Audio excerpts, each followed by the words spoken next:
이 시간 말씀은 마태복음 14장 22절서부터 33절입니다. 마태복음 14장 22절서부터 33절을 제가 개역 한글 성경으로 읽어 드리겠습니다.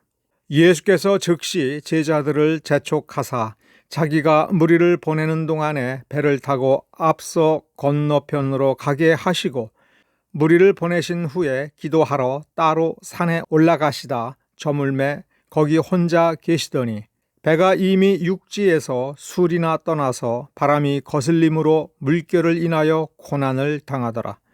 밤 사경에 예수께서 바다 위로 걸어서 제자들에게 오시니 제자들이 그 바다 위로 걸어 오심을 보고 놀라 유령이라 하며 무서워하여 소리 지르거늘 예수께서 즉시 일러 가라사대 안심하라 내니 두려워 말라. 베드로가 대답하여 가로되 주여 만일 주시어든 나를 명하사 물 위로 오라 하소서 한데 오라 하시니 베드로가 배에서 내려 물 위로 걸어서 예수께로 가되 바람을 보고 무서워 빠져가는지라 소리질러 가로되 주여 나를 구원하소서 하니 예수께서 즉시 손을 내밀어 저를 붙잡으시며 가라사대 믿음이 적은 자여 왜 의심하였느냐 하시고 배에 함께 오르매 바람이 그치는지라 배에 있는 사람들이 예수께 절하며 가로되 진실로 하나님의 아들이로소이다 하더라. 아멘. 오늘 우리가 읽은 본문은 마태복음 14장에 있는 본문입니다. 바로 다음 장 마태복음 15장에서 두로와 시돈 지경에 예수님께서 지나실 때 혹은 방문하셨을 때 흉악하게 귀신 들려 흉악한 짓을 했을 것이 틀림이 없는 그러한 딸 때문에 심각하게 고생을 했을 가나안 여인이 멀리서 소리 지르면서 주님께 자신을 불쌍하게 여겨달라고 호소를 했습니다. 그 여인은 이방 여인입니다. 그럼에도 불구하고 주라는 용어를 썼고 다윗의 자손이여라고 불렀습니다. 예수를 다윗의 자손이여라고 부른다고 하는 것은 바로 유대인의 메시아, 유대인에게서부터 나오는 메시아, 당신은 주님이십니다라고 고백하는 것과도 마찬가지입니다. 이방 여인이면서도 유대인의 메시아를 나의 주여라는 식으로 불렀던 것입니다. 나의 주여, 다윗의 자손 메시아여, 온 세상의 구세주라고 다윗의 자손 예수의 호칭을 굉장히 확대시킨 것입니다. 아니, 확대시킨 것이 아니라 이 예수가 어떠한 능력을 가지고 누구를 위해서 왔느냐라고 하는 부분에 있어서 매우 강력한 확신을 가진 겁니다. 유대인의 메시아라고 하는 것은 유대인의 혈통을 타고 약속대로 오셨다라고 하는 것을 의미합니다마는 이 예수는 온 세상의 죄인들을 구원하기 위하여 온 세상의 죄를 속하기 위하여 오신 분이다라고 하는 것, 그리고 이 예수께서는 민족을 차별하지 않고 하나님께서 택하신 모든 자를 온 세상 모든 족속으로부터 이끌어내어 구원에 이르게 하고 하나님의 자녀의 신분을 회복해 주실 그분이라고 하는 것을 믿지 않고서는 이런 식으로 말할 수가 없음을 우리가 기억을 해야 됩니다. 참으로 신비로운 것입니다. 그래서 예수님께서는 이 가나안 여인에게 내 믿음이 크도다. 그러나 그 말은 지난 시간에 확인해 본 것처럼 메가스라고 하는 형용사를 썼습니다. 메가스라고 하는 말을 빅 사이즈를 의미하는 크다, 빅이라고 하는 형용사를 포함하거나 그런 의미로 쓸 수도 있습니다만은 우리가 엄격하게 보면 크기가 크다라고 하는 것하고 분량이 많다라고 하는 것하고 위대하다, 거대하다, 대단하다라고 하는 것은 뉘앙스의 차이가 있습니다. 내 믿음은 정말 위대한 믿음이다. 그리고 내 믿음은 거대하다, 웅장하다. 굉장히 성숙한 믿음이며 굉장히 장성한 뿌리가 든든하고 잘 자랐고 열매가 풍성한 믿음이다라고 하는 것을 주님께서, 믿음의 주이신 주님께서 인정하신 것입니다. 당연히 그 마음속에 품은 것이 이루어질 것이다, 내 소원대로 될 것이다, 이렇게 말씀하셨습니다. 이 말씀을 또 문자 그대로 보면, 또 엄격하게 보면, 사람이 소원하는 것은 그 어떤 신통한 능력을 받아서 그가 그 소원을 이루어내는 것이 아님을 알 수가 있습니다. 믿음이라고 하는 것을 능력을 받아서 내가 그 능력을 사용하여 내 소원을 이루게 하는 것, 하나님은 이와 같이 믿음을 주시고 이와 같이 능력을 주시는 것이다라고 하는 그러한 생각을 우리는 수정해야 할 것입니다. 소원은 이루어지는 것입니다. 누가 이루는 것인가? 하나님 아버지가 이루시는 것이며 예수 그리스도께서 이루시는 것입니다. 하나님께서 계획하시는 바가 우리를 통하여 성취되는 것입니다. 그러므로 우리는 또 한 가지 눈치챌 수가 있습니다. 이 여인이 품었던 소원, 내 딸이 흉악하게 귀신 들린 그 귀신 들림에서부터 해방이 되고, 나는 그 흉악한 귀신 들린 딸로 인하여 고통을 받는 것에서부터 구원받는 것, 그것이 이 가나안 여인의 간절한 소원이었으나, 그러나 이 딸이 흉악하게 귀신 들린 것, 그리고 그로 인하여 이 가나안 여인이 이루 말할 수 없이 고통을 당하고 있었던 이것은 하나님께서 세우신 어떤 목적 때문이다라고 하는 것을 예수님께서 지금 인정하고 계시는 것을 우리가 눈치챌 수가 있습니다. 이 여인은 이렇게 칭찬을 받아서 이 여인의 믿음이 위대하다라고 하는 것을 마태복음 15장에 기록을 해 놓았습니다. 그것이 마태의 사역입니다. 이제 우리는 마태복음 14장으로 거슬러 올라가서 여러 가지 기적을 행하시는 예수님의 주변에 있었던 제자들을 살펴볼 차례입니다. 한마디로 오늘 읽은 본문에 베드로가 마치 1급 조연, 주연급 조연처럼 등장을 합니다. 많은 분량으로 스포트라이트를 받으면서 이 한 장의 상당 부분을 차지하고 있습니다. 22절서부터 보면 예수님께서 오병이어의 역사를 행하시고 나서 거기에 몰려 있었던 많은 사람들을 안전하게 집으로 돌아갈 수 있도록 돌려보내는 동안 오히려 제자들로 하여금 그 일에 동참하도록 하지 않고 따로 제자들에게 너희들은 먼저 배를 타고 저 건너편으로 건너가라라고 재촉하셨습니다. 무리를 모두 보내신 뒤에도 예수님께서는 서둘러 이 제자들을 쫓아가서 합류하겠다라고 하는 생각보다는 먼저 조용한 곳에 올라가서 기도하셨습니다. 23절에 다른 사람들과 동행하지 않고 홀로 떨어져서 기도하러 가셨으니 혼자 기도에 집중해야 될 그 어떠한 일을 지금 눈앞에 두고 계시다라고 하는 것을 우리가 알 수 있습니다. 그 일이 무슨 일인가라고 할 때 바로 물 위로 걸으신 이 기적 사건입니다. 기적이 중요한 것이 아닙니다. 기도가 어려웠던 것이 아닙니다. 여기에서 예수님께서 제자들에게 그 어떤 본질을 보여주고 본질을 깨닫도록 해주고 자기 자신의 그 어떤 본질을 드러내는 이 역사를 눈앞에 두고 있기 때문에 예수님께서는 각별히 기도하기 위하여 산에 올라가셨고 기도를 마치고 바람이 심하게 불어서 배를 타고 가던 제자들이 무척이나 고생을 하고 거의 지쳐갈 무렵이었을 것입니다. 한참 고생을 하고 있는데 거기에 예수님께서 물 위를 걸어서 제자들에게로 다가오셨습니다. 한밤중에 예수께서 바다 위로 걸어서 자기들에게로 다가오는 어떤 사람의 형상을 보고는 그들은 깜짝 놀랐습니다. 개역 한글 성경에 뭐라고 번역이 되어 있느냐 하면 유령이다, 귀신이다라는 말이죠.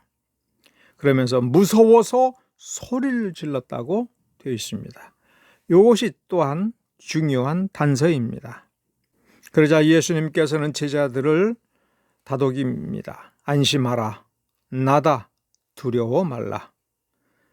그러자 베드로가 정말 주님이시거든 나를 명령하여 물 위로 오라 하소서, 나에게 그런 명령 내리십시오.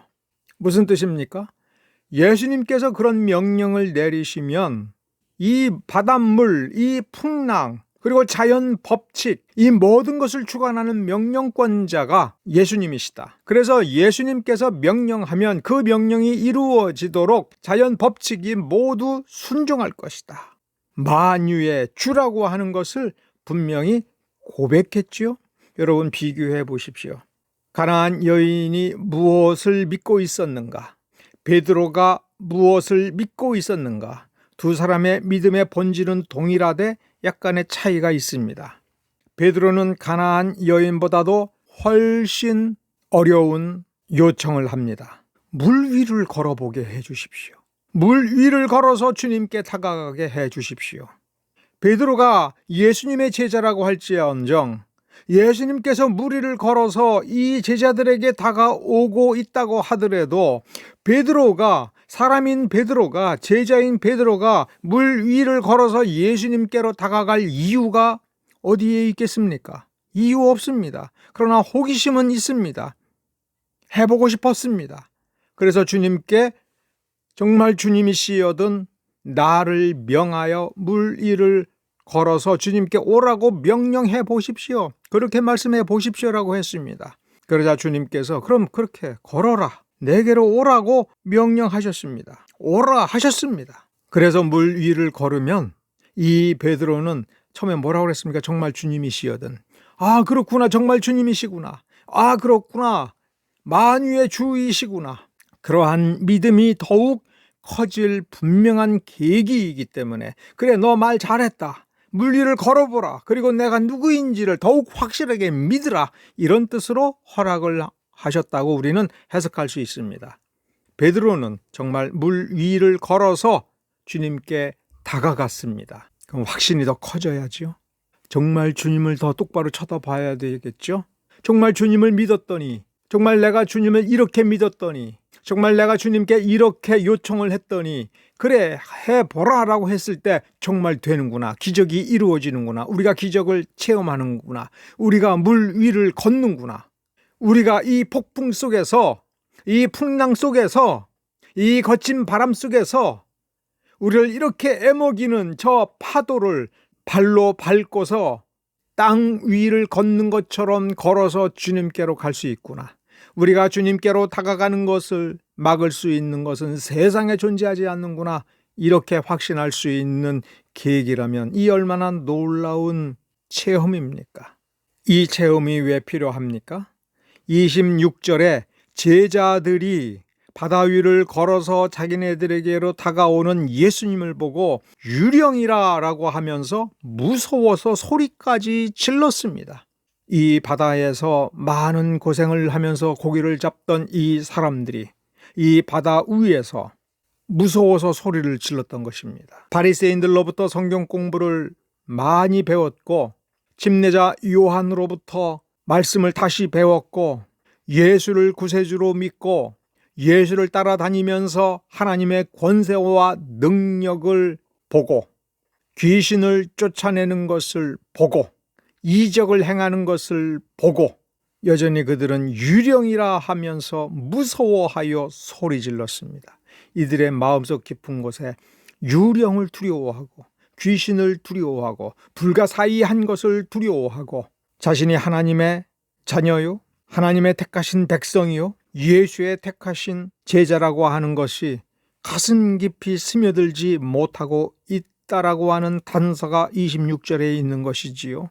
예수님께로 물 위를 걸어서 다가가다가 30절에 보면 바람을 보고 무서워 빠져들기 시작했습니다. 여기서 핵심 단어가 뭡니까? 무서워, 무서워서, 무섭다, 무서움이라고 하는 단어입니다.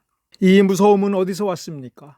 예수의 능력이 보잘것이 없어서 무서워진 것입니까? 예수의 능력이 산산이 깨어지고 예수께서 바닷물 속으로 가라앉기 시작한 것을 보고는 나도 저렇게 될까 두려워서 빠져들어가는 그러한 두려움입니까? 아닙니다. 아무것도 변한 것이 없습니다. 하나님은 여전히 하나님이시고 예수는 여전히 예수이시고 예수께서는 여전히 물 위에 계시고 예수께서 내리신 명령은 아직도 유효하여 이 베드로는 그저 발을 옮겨서 예수께 다가가기만 하면 되었던 것인데 그 스스로 바람을 보고 물결을 보고 무서움에 스스로 빠져들어갔습니다. 무서움을 어쩌지 못하는 연약한 그 모습이 이 제자 베드로에게 있었습니다. 그러면서 소리질러 주여 나를 구원하소서라고 했습니다. 예수님께서 손을 내밀어 저를 붙잡아 끌어올리시고 다시 물 위를 걷도록 하셨습니다. 이제 이 베드로는 예수님께서 붙잡아 주심으로 예수님의 손을 붙잡고 물 위를 걸을 수 있는 것입니다. 이 자체만 놓고 보면 얼마나 놀라운 사건인지 모르겠습니다. 이 얼마나 우리에게 위로가 되는 사건인지 모르겠습니다. 주여 나를 구원하소서라고 외치면 주님께서 즉시 손을 내밀어서 붙잡아 주었을 때 이제 더 이상 파도도 바람도 이 제자를 어찌할 수가 없는 것입니다. 우리도 이와 같이 주여 나를 구원하소서라고 외칠 때 주님께서는 즉시 우리를 붙잡아서 우리에게 힘이 되어 주실 것이고 우리의 모든 문제가 우리를 파괴하지 못하도록 우리 주님께서 막아 주실 것입니다. 얼마나 놀라운 축복입니까? 베드로 개인에게 있어서 이와 같이 놀라운 경험은 다른 누구와도 비교할 수 없는, 베드로의 이 경험은 다른 어떤 사람과도 비교할 수 없는 놀라운 경험인 것입니다. 이러한 사건을 통해서 베드로는 다른 누구도 행할 수 없는, 다른 누구도 넘볼 수 없는 놀라운 사역을 전개해 나갈 수 있었던 것입니다. 베드로 개인에게 있어서 이것은 굉장히 아름다운 사건인 것입니다. 그러나 여기서 우리가 놓치지 말아야 될 것은 예수님께서 이때 이 제자 베드로에게 하신 말씀이 믿음이 적은 자라고 했습니다. 믿음이 적다, 믿음이 적은 자, 이렇게 말씀하신 이 부분을 우리는 오늘 특별히 집중을 해야 됩니다. 믿음이 적다라는 말은 우리가 못 알아들을 수 있는 어려운 말이 하나도 아닙니다. 전혀 아닙니다. 그러나 잘 살펴보면 믿음이 적다라고 굳이 이렇게 번역이 된 이 말을 왜 쓰셨을까를 우리가 엄밀히 생각을 해봐야 됩니다. 여기서 적다라고 하는 말은 또 사이즈가 작다라는 뜻이 아닙니다. 사이즈가 작은 그런 뜻으로 한 말 아닙니다. 또 별 볼 일 없다, 하찮다라는 뜻으로 한 말도 아닙니다. 크다, 작다의 문제가 아닙니다. 여기서 적다라고 하는 말은 분량의 문제입니다. 너의 믿음의 분량은 아직 너무나 적다. 조금밖에 없다. 심지어 약간 부정적으로 말하면 거의 없다가 될 것입니다. 마태복음 14장 31절에서 믿음이 적은 자, 믿음이 적구나 라고 하는 이 말과 마태복음 15장에서 가나안 여인을 향하여 내 믿음은 크다라고 할 때 베드로의 이 믿음이 적은 것과 가나안 여인의 믿음의 그 크다라고 하는 이 두 가지를 비교해봐라. 그러면 믿음의 비밀에 대해서, 천국의 비밀에 대해서 좀 더 느끼는 바가 있을 것이다 라고 우리에게 제시를 해주는 건데, 여기서 핵심은 가나안 여인에게 내 믿음이 크도다 라고 얘기할 때 그 크다라고 하는 말은 위대하다, 웅장하다, 거대하다, 이런 뉘앙스가 있는 헬라어 단어를 썼고, 베드로를 향하여 믿음이 적다라고 하는 것은 분량에 관한 말을 썼다 하는 것입니다. 두 가지 경우에서 공통적으로 살펴볼 수 있는 말은 당연히 좋은 믿음인 겁니다. 하나님이 씨 뿌리신 알곡에 해당하는 참된 믿음을 가지고 있는 것입니다. 그래서 이 14장과 15장에서는 믿음이 좋다 나쁘다를 지금 말하고 있는 것이 아니라 믿음이 있기는 있는데 한 사람은 너무나도 적고 한 사람은 위대하다라고 평가하신 것입니다. 놀라운 것은 믿음이 위대하다라는 평가를 받은 이 여인도 놀라운 것이지만 반대로 더 놀라운 것은 베드로의 믿음이 적다라고 하는 것입니다. 마태복음 14장이라고 하는 이 시점을 우리가 잘 생각을 해봐야 됩니다.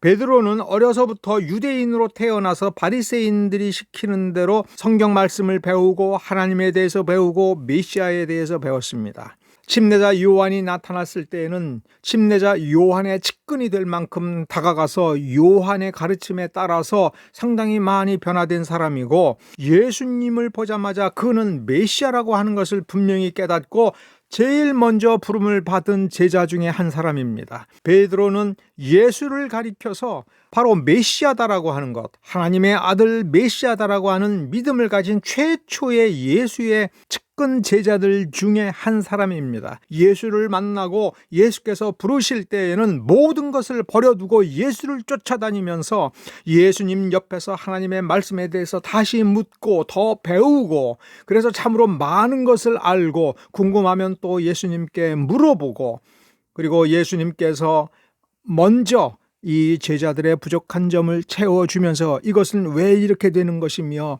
이 말씀에서 문제가 무엇이며 저 바리새인들의 문제가 무언가라고 하는 것을 예수님께서 친절하게 가르쳐서 오늘 여기까지 온 사람들입니다. 예수님께서 권세를 부여하시고 유대인이 사는 각 마을에 들어가서 하나님 나라가 가까이 왔다라고 하는 것을 증거하도록 허용한 제자들입니다. 그리고 그와 같이 순종하여 참으로 많은 이적을 직접 자기들이 행하기까지 했던 제자들입니다. 이적을 행했습니다. 귀신을 쫓아냈습니다. 그런데 오늘 본문에 보면 귀신을 여전히 두려워했고, 바람을 보고 무서워서 의심에 빠져 물에 가라앉는 참담한 실패도 경험했습니다. 이 놀라운 과거와 이 놀라운 역정을 통해서 너희들은 이미 제자로 부름을 받았고 제자로서의 삶을 살며 제자로서의 역사를 이만큼 이루었으니 너희들의 믿음은 누구보다도 훌륭하다, 크다, 강성하다. 조금 더 하면 이제 얼마 후면 너희들의 믿음은 완성될 것이다. 이런 평가를 받아야 마땅함에도 불구하고 너희의 믿음은, 내 믿음은 거의 없다. 객관적으로 보면 얼마나 절망적인 지적입니까?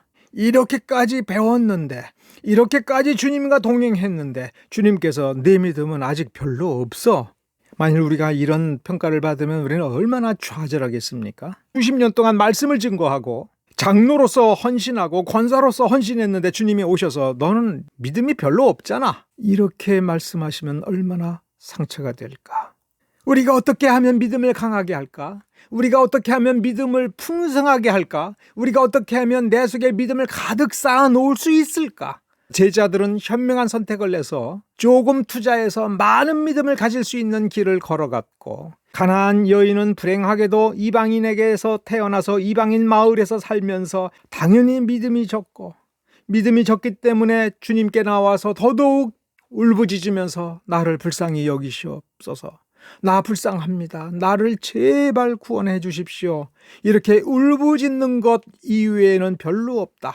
그래서 주님께서 오셔서 내 믿음은 별로 없고 내 믿음은 너무나도 작지만 내 처지가 너무 불쌍하다, 내가 불쌍해서 내가 네게 자비를 베풀겠다, 그렇게 해서 고쳐주셨으면 어떠했을까? 그런데 마태복음 14장과 15장을 나란히 놓고 보라고 마태는 우리에게 제시합니다.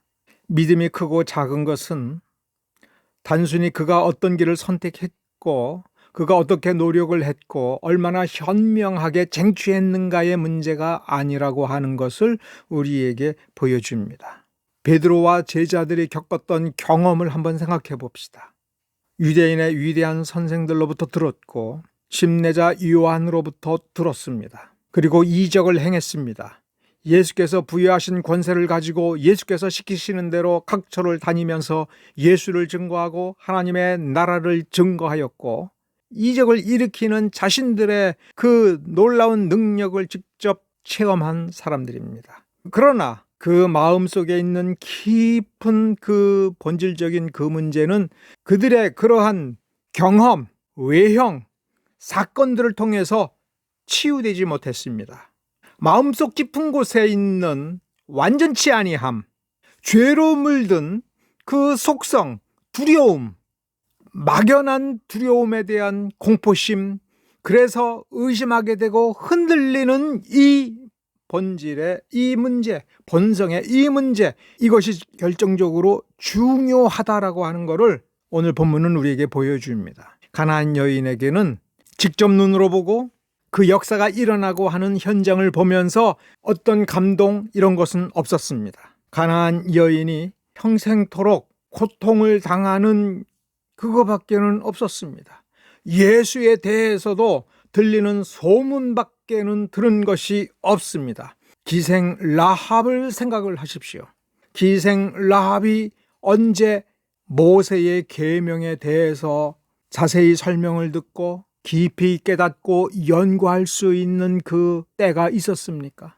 들리는 소문, 사람들이 아무렇게나 던지는 말 속에서 이 기생 라합은 여호와 하나님이 어떤 분인가에 대해서 주목하기 시작을 했고 감동하기 시작을 했고 유대인의 하나님이 아니라 참으로 천지간에 둘도 없으신 살아계신 하나님이라고 하는 그 깨달음을 얻었고 그러한 알매 이르렀고 그 알을 붙들고 조금도 의심하지 않았습니다. 조금도 의심하지 않았기 때문에 정탐꾼을 살려주는 데에 목숨을 걸 수가 있었고 자신은 틀림없이 이 정탐꾼들을 통해서 구원의 도움을 받아야겠다라고 확신하여 의심 없이 행동했던 것입니다. 우리가 어떤 기적을 눈으로 보고 혹은 기적을 행했다고 해서 그 마음의 의심이 사라지는 것이 아님을 오늘 우리 본문은 우리에게 보여줍니다. 우리의 싸움은 우리가 얼마나 이적을 행하느냐, 예수님과 동행하면서 어떤 놀라운 일들을 얼마나 경험하느냐, 경험이 많으면 의심이 없어진다고 하는 그게 착각이라고 하는 것을 우리에게 보여줍니다. 가나안 여인은 아무것도 동행하고 아무것도 경험하지 못했습니다. 그러나 자신의 문제, 세상에 어떤 누구도 도와줄 수 없는 이 문제를 유일하게 예수, 다윗의 자손 예수, 그분은 도와줄 수 있다라고 하는 것을 확신하면서 흔들림 없이, 심지어 주님께서 면박을 하더라도 주님은 주님이십니다. 개취급을 해도 좋습니다. 자비를 베풀어 주십시오. 자녀들에게 주는 자비의 찌꺼기라고 할지라도 그거라도 주십시오. 주님은 주님이시기 때문에 주님의 자비라고 한다면 나의 이 문제는 해결할 수가 있는 것입니다. 주여, 나를 불쌍히 여기소서. 이것이 믿음의 본질에 매우 중요한 측면인 것입니다. 베드로는 주님, 주님이시거든. 나사렛 예수 당신이 맞다면 나를 물 위를 걸어서 당신에게 오라고 그렇게 내게 명령을 내리십시오. 그렇게 이야기할 때도 따지고 보면 정말 주님이신가라고 하는 의심이 그 안에 숨어져 있었던 것이죠. 의심이 있었기 때문에, 믿음이 별로 없기 때문에 끝까지 주님께로 다가가지 못했던 거죠. 우리는 의심과 싸워야 됩니다.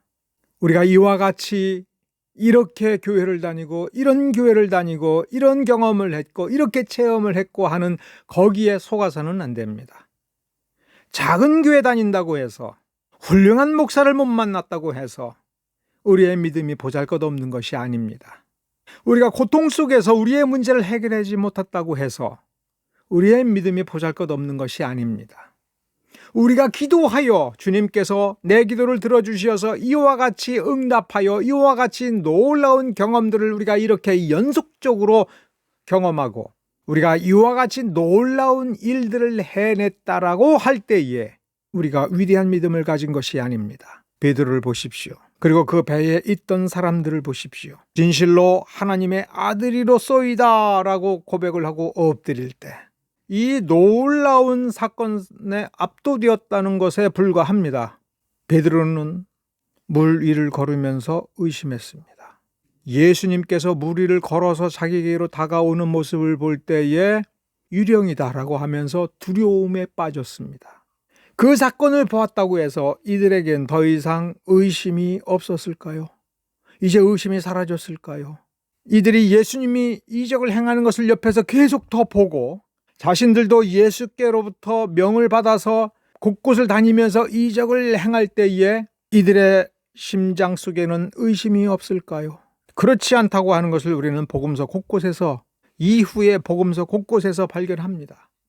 예수님께서 십자가에 달려 돌아가시는 그 순간까지 이들은 두려움에 사로잡히고 의심에 빠지고 도망치기 바빴습니다. 예수님께서 부활하신 그날에도 이들은 두려움에 빠져 있었습니다. 믿음이 적은 자들이었습니다.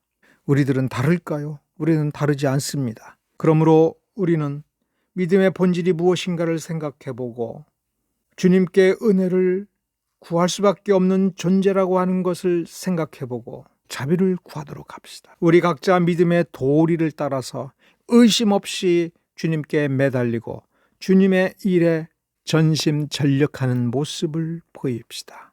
우리의 믿음을 돌아봅시다. 믿음의 신비를 깨달읍시다. 정말 믿음은 어려운 것입니다. 믿음이 무엇인가 그 본질을 깨닫고 우리 안에 그 믿음을 채우는 것은 정말 쉽지 않은 싸움입니다. 은혜를 구합시다. 자비를 구합시다. 교만하지 맙시다. 자만하지 맙시다.